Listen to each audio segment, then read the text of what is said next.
अधीर रंजन चौधरी जी।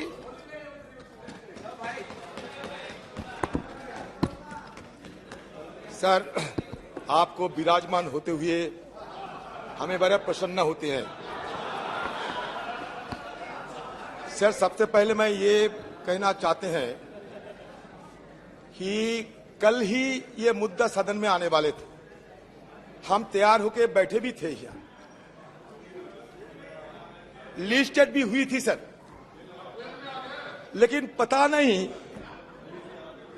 सत्तारूढ़ पार्टी की तरफ से, कल मैं आसन पे नहीं था इसलिए नहीं आया। सर सत्तारूढ़ पार्टी की तरफ से कल सदन को ठप कराया गया।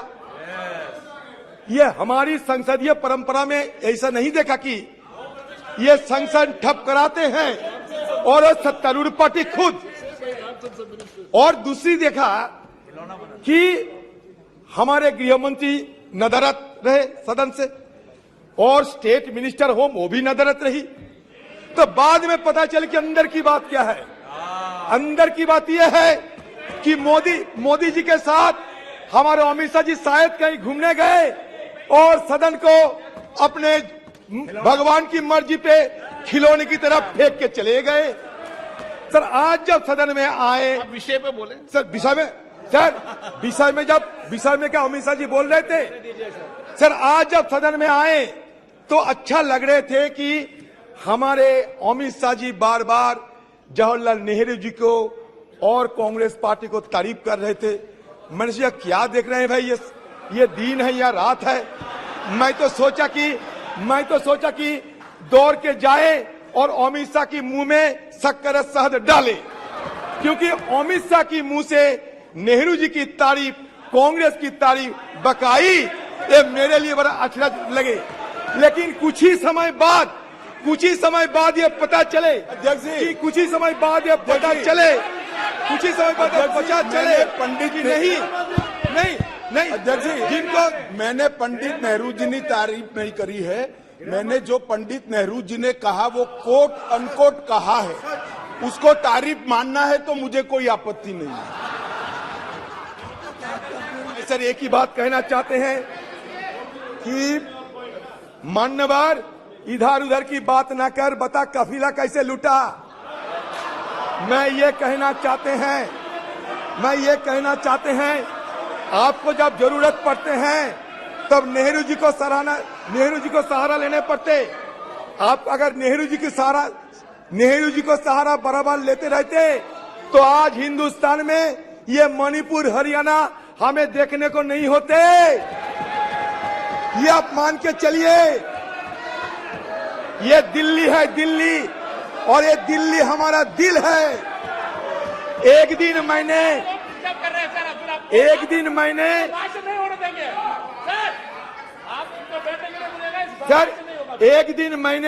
अपने रूह से पूछा ये दिल्ली क्या है।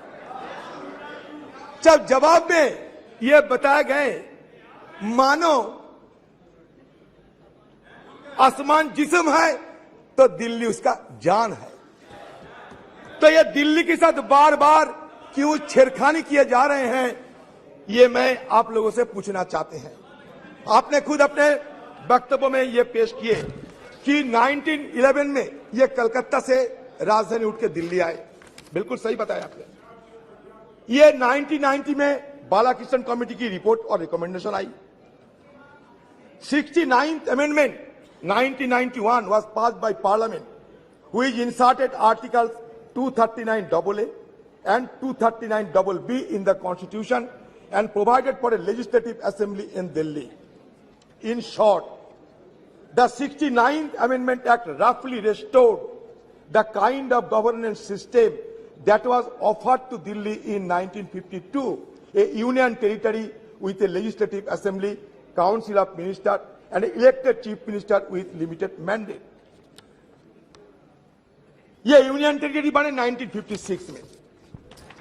देखिए, मेरा सिर्फ यही कहना है कि आप जो भी कहे, शंका हमारे इसलिए है कि हिंदुस्तान में से एक ही राज्य दिल्ली नहीं है। अगर दिल्ली में इस तरीके की छेड़खानी होते रहेंगे तो इसके चलते आप धीरे धीरे हिंदुस्तान की बाकी राज्यों में एक किस्म के ही हमला करते रहेंगे। अगर आपको यह लगे कि यहां घोटाला होते रहते, ये घोटाले के लिए क्या ये बिल लाना जरूरी था?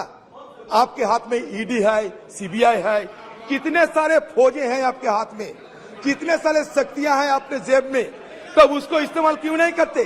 ये घोटाला की चलते, घोटाला की विरोध करने के लिए आपको क्या ये बिल लाना जरूरी था? मैं ये सवाल पूछना चाहते हैं। दूसरी सवाल ये है कि देखिए ये अध्यादेश की घोषणा लोकतांत्रिक और न्यायिक विचार विमर्श का दरकिनार करने का एक स्पष्ट प्रयास है। क्योंकि मैं बता रहा हूं, क्योंकि सुप्रीम कोर्ट की 2023 संविधान पीठ के फैसले के महज 6 दिन बाद ही 17 मई 2023 के अध्यादेश को मंजूरी देने वाले कैबिनेट प्रस्ताव पारित किया गया था, जबकि अध्यादेश को 19 मई को ही कानूनी रूप दिया गया और उसी शाम जैसे ही सुप्रीम कोर्ट की छुट्टियां शुरू हुई, इस अध्यादेश को जनता के लिए लागू कर दिया गया। ये सही है, ये गलत? अब बताओ, इतना जल्दबाजी क्यों आपको लगे कि अध्यादेश के तहत ये बिल लाना जरूरी समझा है आपने? क्यों ये अध्यादेश लाने की क्या जरूरत थी? आप तो सीधा बिल ला सकते। ये जरूरी क्या थी? ये इमरजेंसी क्या थी? एक्स्ट्रा ऑर्डिनरी सिचुएशन क्या थी उस समय? आपको सदन में ये बताना पड़ेगा। देखिए 1991 में the parliament also pass the government of national capital territory of Delhi act to supplement the constitutional provision relating to the legislative assembly and the Council of Ministers. It conferred on the Assembly the power to legislate on all matters in the state list as well as the concurrent list except land, police and public order. Further, in 2018, the Constitution Bench of the Supreme Court has dealt with the issue of the powers of Delhi government. Supreme Court involved the interpretation of Article 239AA of the Constitution, which deals with the governance structure of the national capital. In the ruling, the Constitution Bench held that although Delhi could not be accorded the status of a state, the concept of federalism would still apply to it. ये संघीय ढांचा के लिए हमें चिंता जरूर करना पड़ेगा, क्योंकि हिंदुस्तान में अगर संघीय ढांचा ना बचेगा तो हिंदुस्तान तबाह हो जाएगी। इस कगर में हिंदुस्तान ना जाए, इसलिए हमें चिंता करना जरूरी है। The 2018 ruling said that with the introduction of Article 239AA in the Constitution, Parliament envisaged a representative form of government for Delhi while seeking to provide a directly elected legislative assembly with legislative powers over matters within the state list and the concurrent list barring those exempted. कल हमारा सदन में जब परसों ये चर्चा होते समय हमें जब विरोध करना जरूरी महसूस किया, तो हमारे कोई नेता, ज्ञानी नेता यहाँ उठ के कह रहे थे कि हमारे एरुडाइट हम लोग नहीं है, ये कानून नहीं समझते। मानते हैं, उन जैसा फ्लैम्बॉयंट लीगल लुमिनरी मैं कम से कम नहीं हूं, ये बिल्कुल मानता। लेकिन एक बात जरूर कहना चाहते हैं कि ये जो आपकी तरफ से जो बयान दिया गया था वो भी हमारे पास है। वो ये था कि ये आपने माना कि verdict itself had noted that since there is no central legislation governing the services and the decision making process in Delhi, the power would lie with the elected government. ये आपका तर्क है। आपका दूसरी तर्क ये है, the center has removed the basis and reason on which the judgment was given. The Supreme Court decision on the interpretation of Article 239AA, entry 41 in the absence of any specific parliamentary legislation dealing with the subject of services seemed to be an acknowledgement of the Supreme Court as the superior authority of Parliament to make laws for national capital. ये आपका तर्क यही है। तो इसके साथ मैं ये कहना चाहते हैं, बिल्कुल आपका तर्क सही है, लेकिन ये भी सही है कि review petition filed by the centre in the supreme court claim that Delhi is not a full-fledged state, but only a union territory which is an extension of the union. आपको सुविधा ये मैं बता रहा हूं। The parliament is Delhi's true legislation. ये भी अपने कहते, true legislation, ये भी अपने कहते। The center has argued, however, The May 11 judgment addresses the contention by acknowledging that though Delhi is not a full-fledged state, its legislative assembly is constitutionally entrusted with the power to legislate upon the subjects in the state list and concurrent list. आपके यहाँ बहुत बड़े बड़े वकील बैठे हुए हैं, हमारा रविशंकर प्रसाद जी वो भी है, आप खुद आप देख लीजिए. द यूनानिमस जजमेंट, मैं एक बड़े मेन स्ट्रीम पेपर से मैं ये उद्धृत करते हैं. The unanimous judgment held that दो Delhi is not a state under the first schedule to the constitution, it is conferred with power to legislate upon subject to give effect to the aspiration of the people of NCTD. It has a democratically elected government which is accountable to the people of the NCTD. Under the constitutional scheme envisaged in Article 239AA Clause 3, NCTD was given legislative power which, though limited in many aspects, is similar to states. In the sense, with the addition of Article 239AA, the Constitution created an asymmetric federal model with the Union of India at the center and the NCTD at the regional level. Sir, हमें ये कहना है, जब चुनकर नुमाइंदे आते हैं, चुनकर जब लेजिस्लेटिव असेंबली बनते हैं, तो क्या उनका लेजिस्लेट करने के अधिकार नहीं दिया जाएगा? सब छीन लिया जाएगा? बचपन से सुन के आते हैं कि चोर कतवाल को डांटे. यहां तो लगते हैं कि चोर सिर्फ कतवाल का नहीं, कलेक्टर को हुक्म कर रहे हैं. क्योंकि यह सारे जो हमारे लेजिस्लेटिव असेंबली रहेगा, ये लेजिस्लेटिव असेंबली को खत्म करते हुए ये ब्यूरोक्रेट्स पे सारे जिम्मेवारी, सारे अधिकार ब्यूरोक्रेट्स पे सौंपा जाते हैं. ब्यूरोक्रेट्स फैसला करेगा सरकार कैसे चलेगी. ये क्या सही होगा देश के लिए? हमें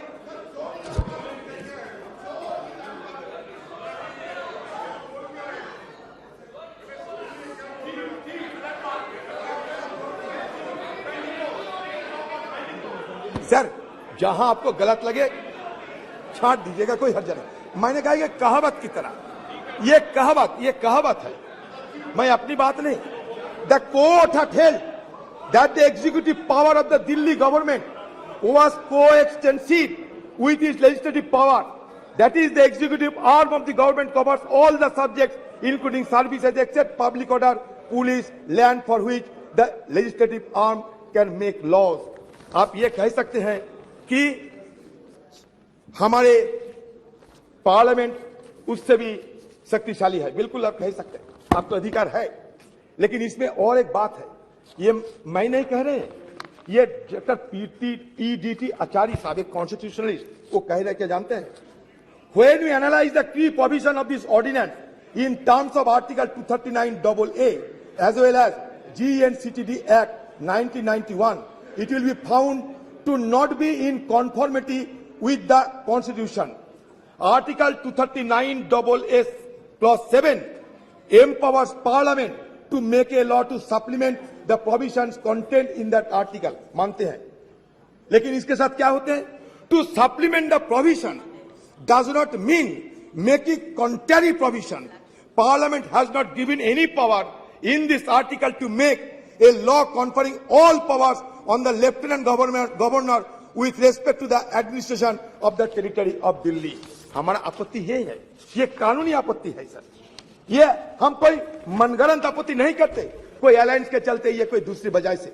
ये हमारे फेडरल स्ट्रक्चर इसमें बड़ा संगीन हालत में गुजर सकते, इसलिए हम पहले ही चेतावनी देना चाहते हैं.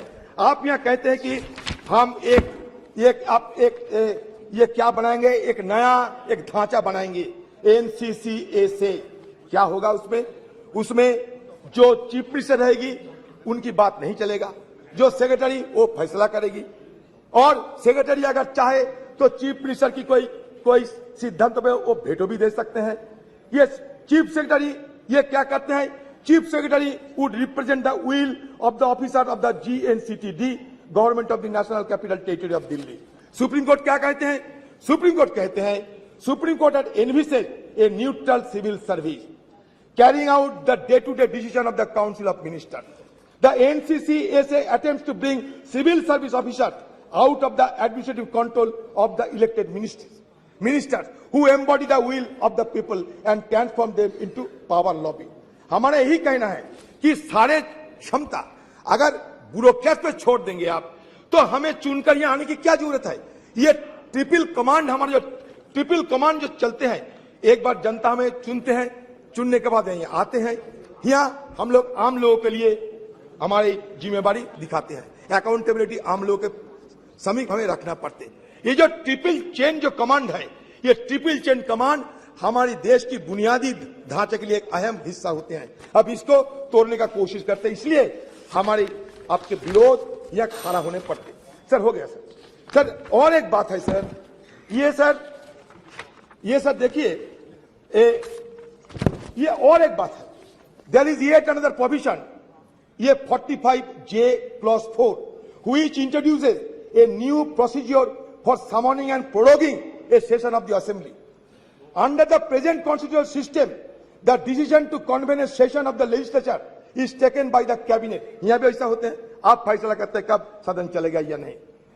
Thereafter it is conveyed to the governor. आप क्या करते हैं, प्रेसिडेंट को भेजते हैं, यहाँ गवर्नर को भेजा जाते थे पहले, who signed the summons. This is the practice followed in all countries where the parliamentary system of government exists. But a strange and inscrutable procedure has been introduced by this ordinance. Under this new procedure, the proposal for convening the assembly shall be submitted to the chief secretary, to the lieutenant governor and the chief minister for their opinion before issuing this summons. आपने कभी ऐसा मानेंगे यहाँ? अगर हम नहीं तय करेंगे या हमारे नौकर साहब ने तय करेंगे, ये हम मानेंगे? अब बताइए, दिल्ली में बहुत सारे सेवा ये सूबे की सरकार देते थे, ये हमें सोचना पड़ेगा कि हर सूबे की सरकार की अपने अपने क्षेत्र में कोई सेवा देना जरूरी होते हैं। जैसे कि दिल्ली के लोगों के लिए काम करने वाले 50 से अधिक संस्थाएं इसे व्यापक प्रावधान से प्रभावित होंगे इस ऑर्डिनेंस के चलते। इनका नियंत्रण दिल्ली के लोगों से लेकर केंद्र के पास चले जाएगा। ये संस्थाएं दिल्ली के यातायात, परिवहन, जल और बिजली आपूर्ति जैसे विभिन्न क्षेत्रों में काम करती है, जिसमें दिल्ली ट्रांसपोर्ट कॉर्पोरेशन, दिल्ली जल board, Delhi state industrial development corporation, Delhi women commission, Delhi electricity regulatory board सहित कोई महत्वपूर्ण संस्थाएं शामिल है। इन सभी संस्थाओं के विशेष रूप से राष्ट्रीय राजधानी दिल्ली के मतदाताओं के जरूरत के पूरा करने के लिए गठित किया गया है और यह दिल्ली का जनता की रोजमर्रा की जीवन की प्रभावित करती है। इस संस्थाएं राष्ट्रीय राजधानी दिल्ली द्वारा वित्त पोषित है। सिविल सर्विस के बाद ये संस्थाएं दिल्ली में प्रशासनिक कार्य करते हैं और प्रशासन का केंद्र है। इस प्रावधान के तहत सबसे बड़ी मनमानी ये की गई है कि इन सभी संस्थाओं के लिए बजट दिल्ली विधानसभा और दिल्ली से पारित किया जाएगा, मगर इनमें नियुक्तियां केंद्रीय राजनीतिक अधिकारियों द्वारा किया जाएगा। तो ये मनमानी तरीके से इस तरीके की बिल मत लाया करो, एक ब्यूरोक्रेट पे सारे जिम्मेवारी मत छोड़ो, क्योंकि हमारे हिंदुस्तान में एक चेक्स एंड बैलेंस होते हैं। ये चेक्स एंड बैलेंस को मत तोड़ो। अगर चेक्स एंड बैलेंस टूट जाएगा तो हिंदुस्तान नामक जो देश है इसके लिए बड़ा खतरा पैदा होगी। इसलिए कहते हैं आप भगवान आपको ज्यादा ज्ञान दे, आपको ज्यादा बुद्धि दे और ये आप प्रत्याहार करें। सर, मैं मेरे मित्र मान्य अधीर रंजन जी से सिर्फ इतना पूछना चाहता हूं कि इनके पंजाब के माननीय सदस्य बिट्टू जी बैठे हैं, मनीष जी बैठे हैं, अमर सिंह जी बैठे हैं, इनके दिल्ली के नेता संदीप दीक्षित जी रोज बयान पे बयान दे रहे हैं, तो इनका क्या मत है इसके विषय में?